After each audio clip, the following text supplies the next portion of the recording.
नमस्कार दोस्तों, स्वागत है आप सभी का आपके अपने चैनल यूनिवर्सिटी योद्धा ऑफिशियल पे। आज की इस वीडियो में हम बात करने वाले हैं Bihar all university BA BCom BSc UG third semester के सबसे महत्वपूर्ण विषय कम्युनिकेशन एंड प्रोफेशनल लाइफ के बारे में। इस वीडियो में आपको मिलेगा full syllabus discussion. Unit 1 complete होगा। इसमें इंपॉर्टेंट क्वेश्चन को डिस्कशन करेंगे, एग्जाम पैटर्न की बात करेंगे और प्रीवियस ईयर क्वेश्चन के जो है ऑब्जेक्टिव 20 क्वेश्चन का जो है लास्ट में डिस्कशन करेंगे। अगर आप भी बिहार की किसी भी यूनिवर्सिटी से यूजी कर रहे हैं, अगर आप भी थर्ड सेमेस्टर के स्टूडेंट हैं, तो ये जो क्लास है आपके लिए रामबाण होगा। अगर आप परीक्षा से पहले इस वीडियो को देख लेते हैं तो आपका बहुत अच्छा प्रिपरेशन हो जाए, क्योंकि क्वेश्चन यहीं से आने की पूरी संभावना है। तो जो है ये वीडियो पूरा लास्ट तक जरूर देखें, तभी आपको समझ में आएगा। और अगर आप भी हमारे चैनल पे पहली बार आए हैं तो हमारे चैनल को सब्सक्राइब करें और बेल आइकन दबा दें, क्योंकि यहाँ जो है कॉलेज अपडेट और यूनिवर्सिटी अपडेट जो है सबसे पहले दी जाती है। तो चलिए आज का जो सेशन है हम शुरू करते हैं।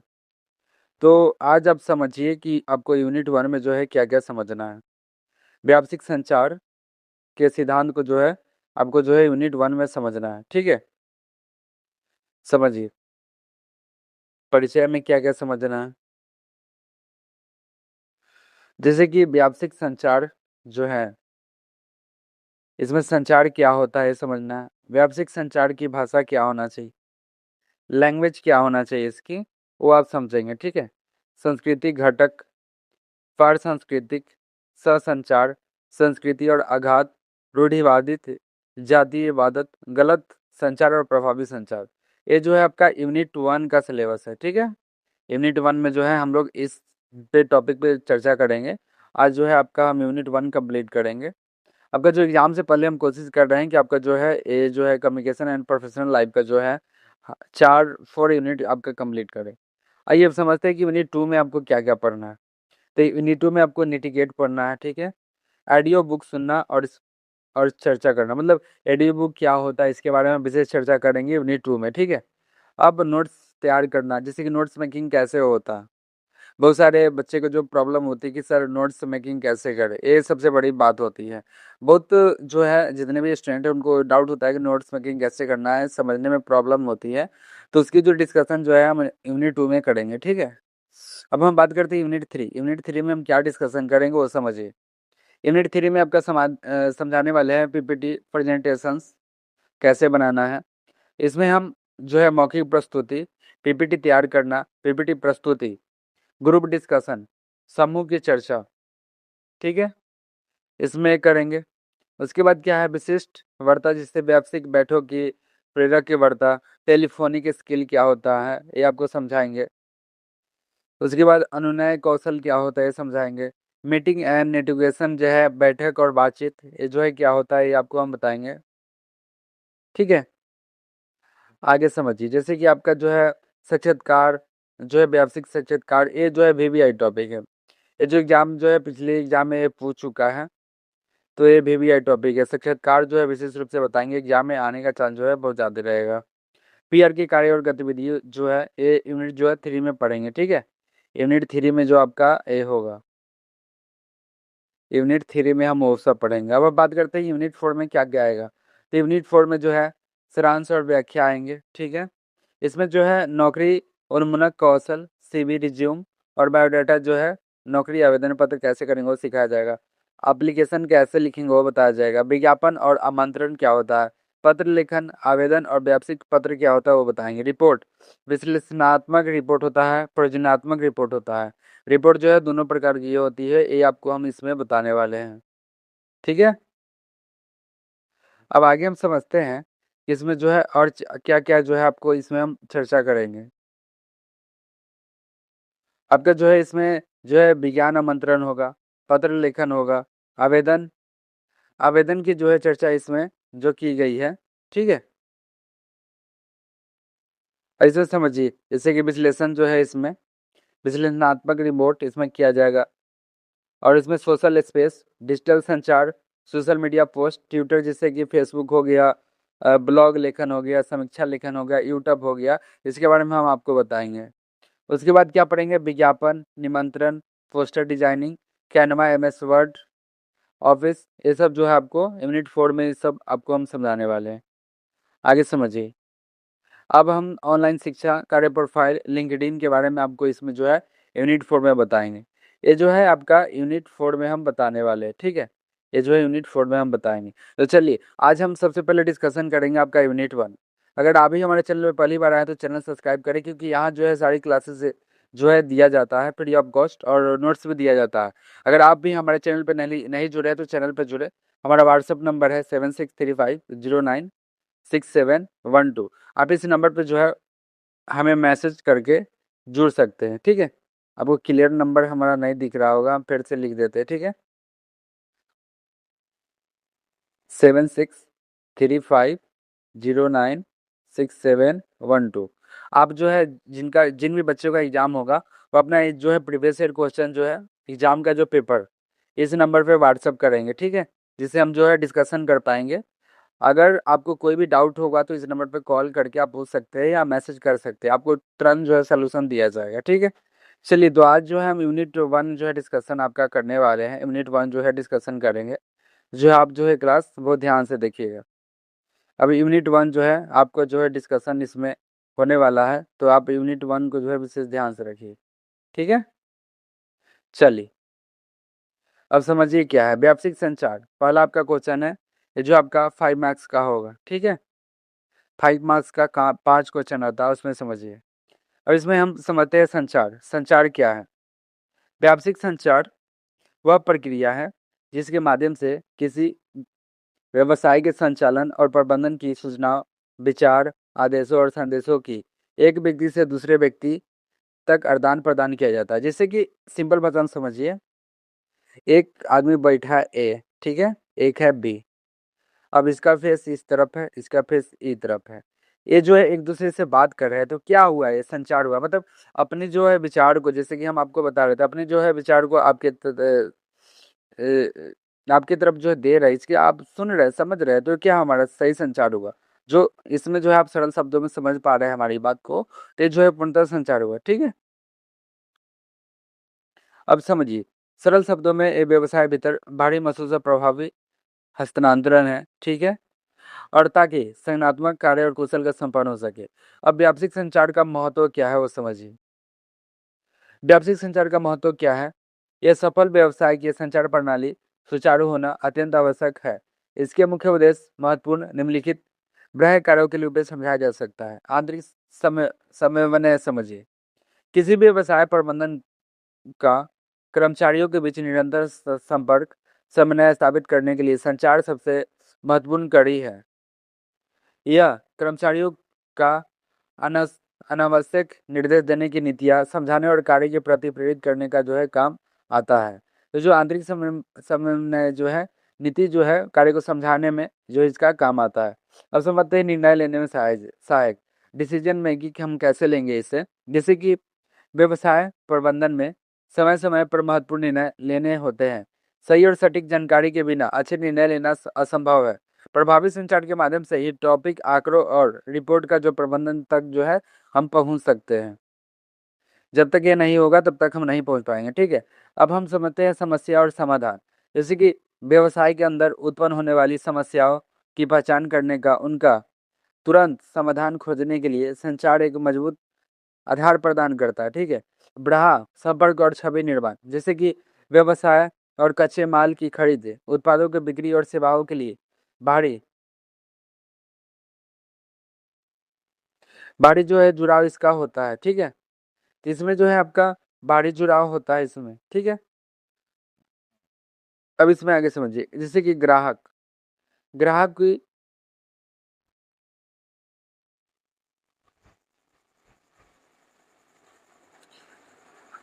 सरकार के साथ सकारात्मक संबंध बनाने, व्यवसाय की अच्छी छवि निर्मित करने के लिए संचार का सबसे बड़ा योगदान होता है। अब समझते हैं प्रेरणा और मनोबल, मोटिवेशन एंड। कर्मचारियों के साथ खुला और पारदर्शी संवाद का उनका मनोबल बढ़ता है और उन्हें संगठन के लक्ष्यों के प्रति जो है समर्पित करता है। तो ये जो है सही संचार हुआ, ठीक है। आगे समझिए। अब प्रभावी संचार के बारे में हम समझते हैं। आपका ये भी क्वेश्चन जो है 5 मार्क्स का होगा, ठीक है। 5 मार्क्स का ये क्वेश्चन होगा। ठीक है, ये 5 मार्क्स का आपका क्वेश्चन होगा। तो समझिए प्रभावी संचार क्या होता है, जैसे गलत संचार और बुनियादी संचार का अंतर स्पष्ट करना है। तो ये समझिए क्या होगा, प्रभावी संचार क्या होता है, परिभाषा समझिए। यह वह स्थिति जो प्रेषक मतलब सेंडर, सेंडर क्या होता है, जैसे कि हम किसी को मैसेज करते हैं, ठीक है, किसी को हाय बोलते हैं तो हम सेंडर हो गए। जो मैसेज को प्राप्त करता हो क्या होगा, रिसीवर होगा। जो प्राप्त करता है उसको हम क्या बोलते हैं, रिसीवर। ठीक है, उसी को हिंदी में क्या बोल देंगे, प्राप्तकर्ता बोल सकते हैं। ठीक है, प्राप्तकर्ता उसको हम बोल सकते हैं। उसी अर्थ में भावना में साथ समझा जाता है कि जिस रूप में वह भेजा जाता है। अब इसकी विशेषता क्या है समझिए, इसमें जानकारी अत्यंत स्पष्ट और सटीक होती है। प्राप्तकर्ता और प्रेषक को सही सही फीडबैक प्रतिक्रिया भी दिया जाता है। जैसे कि मान लेते हैं हम किसी को मैसेज करते हैं हाय, ठीक है, हम सेंडर हो गए। ठीक है, मान लेते हैं सोनू है, सोनू मैसेज करता है रानी को। ठीक है, रानी को मैसेज किया, रानी के पास मैसेज किया, एक क्या हो गई, रिसीवर हो गई। रिसीवर हो गई, ये अपना आउटपुट इनको बोलती है, हेलो गुड मॉर्निंग जो भी बोले वो बोलते। तो क्या होता है, अगर ये दोनों के बीच संचार हुआ तो ये क्या होगा, ये सही संचार हुआ। मतलब जो भी हम फीडबैक दिए अगला को समझ में आया तो ये सही हुआ। हम आपको समझा रहे, अगर हमारी बात समझ में आ रहा है तो ये क्या हुआ, सही संचार हुआ। समझ गए, चलिए आगे समझिए। अब परिणाम क्या होगा, इसके परिणाम स्वरूप दोनों पक्षों की समझता समझदारी संचारात्मक संबंध के विकसित होते हैं। संचार का मुख्य उद्देश्य होता है वह सफलतापूर्वक पूरा होता है। ठीक है, अब गलत संचार के बारे में समझिए। गलत संचार क्या होता है, जैसे कि परिभाषा, जब किसी कारण अवरोध की जगह संदेश को सही तरीका से नहीं समझा जाता है या उसका वास्तविक अर्थ बदल जाता है तो उसे क्या बोलते हैं, गलत संचार बोलते हैं। विशेषता क्या है, इसमें अस्पष्ट अधूरी या गलत जानकारी आदान प्रदान होता है, फीडबैक की कमी होती है। जैसे कि कोई हमको हाई मैसेज किया, हम उसको जो है रिप्लाई नहीं देते तो क्या हुआ, ये सही संचार नहीं हुआ, क्योंकि जो है हमारा कम्युनिकेशन जो है सही तरीके से हो ही नहीं पाया। ठीक है, यह गलत होता है। तो अक्सर जो है भाषाई संगठन व्यक्तिगत भावनात्मक अवरोध के कारण जो उत्पन्न होता है। परिणाम क्या होता है, गलत संचार के कारण संगठन या व्यक्तियों के बीच भ्रम, गलतफहमी और संघर्ष पैदा होते हैं। इसका सीधा असर व्यवसाय और कार्यक्षमता पर पड़ता है और संदेश का जो है मूल्य उद्देश्य विफल हो जाता है।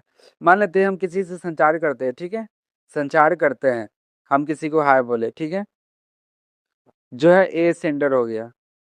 ठीक है, जो मैसेज रिसीवर जिसके पास मैसेज दिया, मान लेते मैसेज आया, इन्होंने मैसेज को रीड कर लिया। ठीक है, रीड कर लिया बट रिप्लाई नहीं दिया तो क्या होगा, ये सही संचार होगा, नहीं हो पाएगा। तो ये संचार जो है सही नहीं हो पाएगा। ठीक है, तो इसको हम क्या बोलते हैं, गलत संचार बोलते हैं।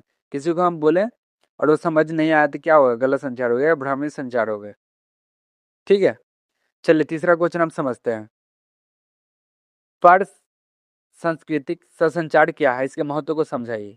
ठीक है, तो समझिए, पाठ सांस्कृतिक संचार का अर्थ विभिन्न संस्कृति पृष्ठभूमि वाले लोगों के बीच विचारों और सूचनाओं को आदान प्रदान करना है। इसमें यह अध्ययन किया जाता है कि अलग अलग भाषाओं, मूल्य, मान्यताओं और संचार शैलियों वाले लोगों को आपस में किस प्रकार बातचीत करते हैं और एक दूसरे को कैसे समझाते हैं। ठीक है, अब पाठ सांस्कृतिक संचार महत्व क्या है, वर्तमान में वैश्वीकरण के युग में पार सांस्कृतिक संचार का अनिवार्य कौशल बन गया है। अंतर्राष्ट्रीय व्यापार और कूटनीतिक, जैसे कि बहुराष्ट्रीय कंपनी और अंतर्राष्ट्रीय व्यापार में सफलता के लिए समझना जरूरी है कि विभिन्न संस्कृति कैसे कार्य करती है।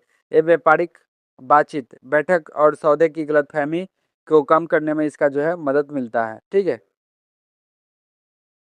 अब इसमें समझिए संचार शैली का समझ, जैसे कि हर संस्कृति संचार शैली अलग अलग होती है। जैसे कि उच्च संदर्भ, निम्न संदर्भ संस्कृति, जहाँ पश्चिमी देश प्रत्यक्ष और स्पष्ट बातचीत पसंद करते हैं, वही एशियाई देश में जो है अप्रत्यक्ष विनम्र संचार के जोड़ देते हैं। इस अंतर में समझकर टकराव से बचा जा सकता। अशाब्दिक संचार क्या होता है, नॉन वर्बल कम्युनिकेशन क्या होता है वो समझिए। ये जो है वीवीआई टॉपिक है, जो आपको हम पढ़ा रहे हैं सीधे एग्जाम में आएगा। तो जो है आप लोग बहुत ध्यान से इसको देखिएगा और समझने की कोशिश कीजिएगा। ठीक है, जिससे जो है आप जो है अपने एग्जाम में बहुत अच्छा से नंबर गेन कर सके। ये आपके लिए बहुत वीवीआई होने वाला है। ठीक है, अब समझिए विभिन्न संस्कृति शारीरिक हाव भाव, निजी स्थान और समय का महत्व जो है अलग अलग होता है। उदाहरण के लिए बात की जाए, आंख मिलाकर बात करना पश्चिमी देशों में अंधविश्वास माना जाता है, जबकि एशियाई संस्कृति में जो है असमान रूप से देखा जाता है।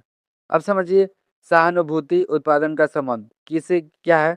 यह सहानुभूति का और संस्कृति सहानुभूति विकसित करता है, जिससे लोगों के बीच जो है मजबूत विश्वास और गहरे संबंध जो है बनते हैं। मतलब हम ट्रस्ट बढ़ाएंगे। कस्टमर के साथ अगर कोई आता है, किसी के साथ हम बात करते हैं, तो उनका क्या होगा, हम रिलेशनशिप जो है अपना, जैसे किसी को हमने बात को समझाया, अगर वो हमारी बात को समझता है, अगर वो हमको रिस्पॉन्स देता है, तो क्या हुआ, ये हमारा सही संचार हुआ। ठीक है, तो इसमें जो है सही संचार इसमें समझा जा सकता है। ठीक है, आगे समझिए। अब हम समझते हैं सांस्कृतिक आघात, रूढ़िवादित और जातिवादी संचार का प्रभाव क्या पड़ता है वो समझिए। सबसे पहला, जैसे कि विभिन्न संस्कृतियों के बीच जो है संवाद करते समय कुछ मानसिक और सामाजिक बाधाएं आती है, जो संचार को नकारात्मक रूप से प्रभावित करती है। जैसे रूढ़िवादिता, इसी के प्रभाव क्या होता है। रूढ़िवादित का अर्थ होता है किसी भी समूह के बारे में पूर्व निर्धारित या निर्धारित धारणा बना लेना। यद्यपि कभी कभी ये अनजाने वातावरण संज्ञानात्मक शॉर्टकट के रूप में मदद कर सकता है, लेकिन इस संचार का गहरा नकारात्मक प्रभाव पड़ता है। रूढ़िवादित का संचार भेदभाव, जैसे कि गलतफहमी और गलत अंतराल उत्पन्न होता है। जब हम किसी व्यक्ति को उसकी वास्तविक पहचान के बजाय रूढ़िवादी चश्मे से देखते हैं, तो इसे हास्यीकरण की भावनाएं पैदा होती है। ऐसे जो है गतिशीलता बिगड़ती है। जैसे कि संस्कृति आघात को समझिए प्रभाव क्या होता है। इसमें जो है जब कोई व्यक्ति किसी बिल्कुल नए और अपरिचित सांस्कृतिक वातावरण में जाता है, जैसे कि कोई नए जगह पे जाते हैं हम लोग, तो उस समय जो असुविधा, चिंता, घबराहट जो है महसूस होता है। कोई भी नए जगह पे हम जाते हैं तो क्या होता है, सुविधा लगता है, जैसे कोई चिंता होता है, घबराहट महसूस होता है, उस संस्कृति को आघात कहते हैं। ठीक है, इसे व्यक्ति संचार करने में कतराता है। मतलब कोई भी नए जगह पे हम जाएंगे, कुछ बोलना होगा, जैसे मान लेते हैं हम इंटरव्यू देने गए। ठीक है, सिंपल भाषा में समझिए, हम क्या गए, इंटरव्यू देने गए। इंटरव्यू देने गए, वहाँ गए, एचआर से हम हमारा जो इंटरव्यू फिक्स हुआ। ठीक है, इंटर जो है एचआर हमसे कुछ क्वेश्चन पूछता है, tell me something about yourself, मतलब अपने बारे में कुछ बताइए। तो क्या है, वो नए एचआर है, उनके बारे में हम कुछ नहीं जानते, अभी हमारे बारे में कुछ नहीं जानते, तो हम अपने आप को एक्सप्रेस करेंगे, बताएंगे, तभी तो जान पाएंगे ना। तो इसे जो होता है हमारा सही संचार होता है। ठीक है, आगे हम समझते हैं संस्कृति आघात क्या होता है।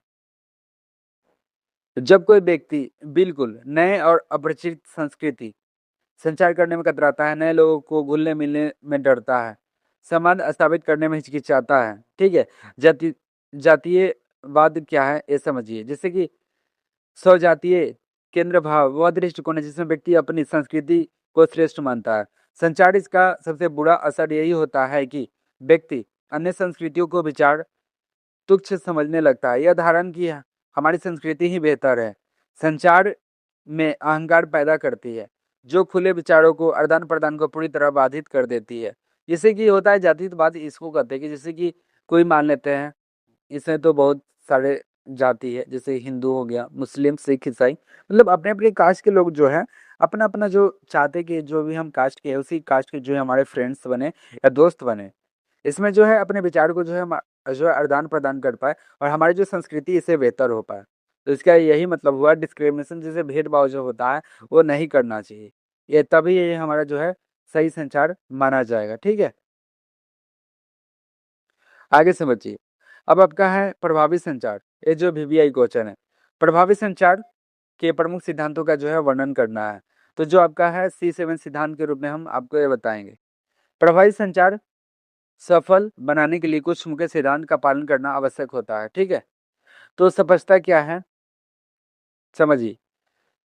संदेश अत्यंत सरल और सीधा और स्पष्ट होना चाहिए। इसमें कठिन शब्दावली, तकनीकी शब्दजाल का प्रयोग जो है कम होना चाहिए। यह श्रोता का मुख्य विचार आसानी से समझा जा सके। इसका सीधा मतलब ये हुआ कि अगर हम किसी से बात करते हैं तो इसमें जो है एकदम कॉमन लैंग्वेज का यूज करना, आ जाते हार्ड लैंग्वेज का यूज नहीं करना। हमें ऐसे वर्ड को बोलना है जिससे जो है श्रोता हमारा जो है हमारे सामने वाले जो व्यक्ति है वो हमारी बात को एकदम स्पष्ट समझ सके। और इसमें जो है कोई भी कठिन शब्द वाली, जैसे कि एक बड़े वर्ड का या बड़े शब्दों का प्रयोग नहीं करना है जिसे जो समझ नहीं आए। ठीक है, दूसरा समझिए पूर्णता क्या होता है। एक प्रभावी संदेश वो है जो अपने आप में पूर्ण हो, वह अपनी सारी जानकारी और तथ्य शामिल होने चाहिए जो श्रोता के विषय को पूरी तरह समझने और सही निर्णय लेने में चाहिए। जैसे कि उनका जो शब्द होना चाहिए वो पूर्ण तरह जो है प्रभावी होना चाहिए, सारी जानकारी तत्व शामिल होना चाहिए, मतलब जो भी हम बोल रहे हैं उसमें जो है पूरा वर्ड शामिल होना चाहिए, जिससे जो है अगला को समझ में आए, उसमें कोई डाउट नहीं हो। और संक्षिप्त समझिए क्या होता है।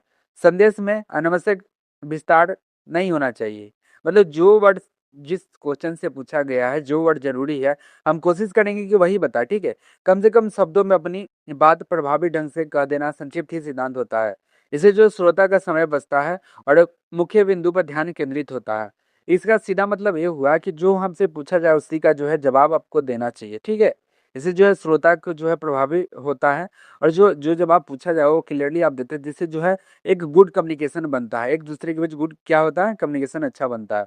इसमें समझते हैं सटीकता और शुद्धता सबसे जरूरी है। संचार में प्रयुक्त भाषा, व्याकरण और वर्तनी स्पेलिंग जो है पूरी तरह शुद्ध होना चाहिए। गलत तथा त्रुटि व्यवसाय से छवि को जो नुकसान पहुंचाता है। जैसे कि किसी से हम बात कर रहे हैं तो प्रोनाउंस जो भी वर्ड करेंगे वो परफेक्ट करेंगे, उसमें जो है गलत वर्ड जो है उसमें नहीं होना चाहिए, स्पेलिंग जो है पूरी तरह से सही होना चाहिए, तभी क्या होगा, ये हमारा सही संचार माना जाएगा, ठीक है। आगे समझिए। अब विनम्रता समझते हैं। संचार भाषा आदरपूर्ण श्रेष्ठ होना चाहिए। प्रेषक और श्रोता के प्रति सम्मान और सहानुभूति दिखानी चाहिए। सहानुभूति विनम्र संदेश तानों को कम करते हैं और आपसी विश्वास को बढ़ाते हैं। तो जो इसमें जो है क्या है, सहानुभूति होना चाहिए और विनम्र संदेश से जो है काम करना चाहिए, ठीक है। विचारशीलता क्या होता है, प्रेषक की श्रोता दृष्टिकोण, उसकी पृष्ठभूमि, ज्ञान का स्तर और उसकी जागरूकता स्तर को यू अप्रोच संदेश तैयार करना चाहिए। अब समझते हैं क्या, संचार हवा हवाई अमूर्त नहीं होना चाहिए, इसे सटीक आंकड़ों का उदाहरण वास्तविक तत्वों का समर्थन होना चाहिए। इस सिद्धांत के अलावा श्रोता का सही विश्लेषण और जो है समय की प्रतिक्रिया फीडबैक प्रभावी संचार का आधार जो है माने जाते हैं। जैसे कि कोई भी फीडबैक देता है, मान लेते हैं कोई भी हम काम करते हैं, ठीक है, मान लेते हैं हम आपको जो है क्लासेस दे रहे हैं, ठीक है, आप जो है हमारा जो है फीडबैक दीजिएगा, ठीक है। कमेंट में जरूर बताइएगा कि जो हमारा क्लास जो है कैसे लगता है और जो आपको हमारी जो बात है कितनी अच्छी से समझ में आती है, ये जो आप कमेंट में जरूर बताइएगा, क्योंकि जब तक आप फीडबैक नहीं देंगे हमको भी समझ नहीं आया कि आपको समझ में आ रहा है या नहीं आ रहा है, ठीक है। तो ये जो है इसको फीडबैक बोलते हैं, ठीक है। आगे समझिए। अब आपका जो है 2 मार्क्स का हम ऑब्जेक्टिव 20 क्वेश्चन डिस्कशन करेंगे जो एग्जाम के लिए VBI होगा। तो जो है आप देखिए अब ऑब्जेक्टिव क्वेश्चन आपका कौन कौन सा आ सकता है। तो इसमें जो है प्रभावी संचार C7 सिद्धांत के सुनिश्चित करता है कि सदेश अनावश्यक विस्तार ना हो, तो क्या होगा, संक्षिप्त होगा, संक्षिप्त होना चाहिए, ठीक है। बिना शब्दों और हाव भाव के शारीरिक क्रियाओं के द्वारा किया गया संचार को क्या कहते हैं, तो क्या बोलते हैं, अशाब्दिक संचार बोलते हैं, चाहे इसको बोल सकते हैं सांकेतिक संचार, नॉन वर्बल कम्युनिकेशन हुआ, ठीक है। इसमें क्या, बिना शब्द हाव भाव के शारीरिक क्रियाओं के द्वारा किया गया संचार क्या होगा, नॉन वर्बल कम्युनिकेशन में आएगा, ठीक है। अब अंगूरी लता, ठीक है, संचार किस प्रकार के संचार का दूसरा नाम है, तो क्या होगा ये, अनौपचारिक संचार होगा, जिससे इनफॉर्मल कम्युनिकेशन हो जाएगा, ठीक है। इनफॉर्मल कम्युनिकेशन में आपका ये आएगा, समझ गए। आगे समझिए। अब आपका 4 नंबर क्वेश्चन क्या है, शारीरिक हाव भाव जैसे कि मुद्रा, इशारे और चेहरे के भाव से अध्ययन को क्या कहा जाता है, तो इसको क्या बोलते हैं, काइनेसिक, काइनेसिक बोलते हैं, ठीक है। एग्जाम के लिए VBI क्वेश्चन है, आप जरूर ध्यान रखिएगा। अब 5वां क्वेश्चन आपका है, संचार का SMCR मॉडल किसने प्रस्तुत किया था, कौन किया था, DK बार्लो। DK बार्लो जो है SMCR जो है मॉडल को जो है प्रस्तुत किया था, ठीक है। AIDA मॉडल में A और I का अर्थ क्या होता है, तो A क्या होता है, A होता है अटेंशन, जैसे कि ध्यान आकर्षित करना, आप लोग क्या कर रहे हैं, ध्यान आकर्षित कर रहे हैं, ठीक है, तो क्या हुआ, अटेंशन हो गया। I से क्या होता है, इंटरेस्ट, इंटरेस्ट का मतलब क्या होता है, रुचि, इंटरेस्ट का मतलब क्या होता है, रुचि होता है, ठीक है। रुचि उत्पन्न कर, जैसे कि हम पढ़ा रहे हैं, आपको समझ में आ रहा है तो क्या होगा, आपका जो है इंटरेस्ट इसमें बढ़ेगा, तो इसको क्या बोलते हैं, रुचि बोलते हैं, ठीक है। अब हम 7वां क्वेश्चन को डिस्कशन करेंगे। 7वां क्वेश्चन आपका क्या है, जब सूचना उच्च अधिकारियों और अधीनस्थों के ओर प्रभावित होती है तो इसे क्या कहते हैं, तो इसको क्या बोलते हैं, नीचे की ओर संचार, ठीक है। अब अगला क्वेश्चन समझिए, पक्षो पक्सेमिक्स संचार किस पहलू से संबंधित है, तो क्या है, व्यक्तिगत स्थान के उपयोग से होता है, जो पर्सनल जो है स्थान से होता है। मर्फी के संचार मॉडल में कितने घटक होते हैं, तो मर्फी में कितने होते हैं, 6 होते हैं। मर्फी में संचार मॉडल में कितने घटक है? तो 6।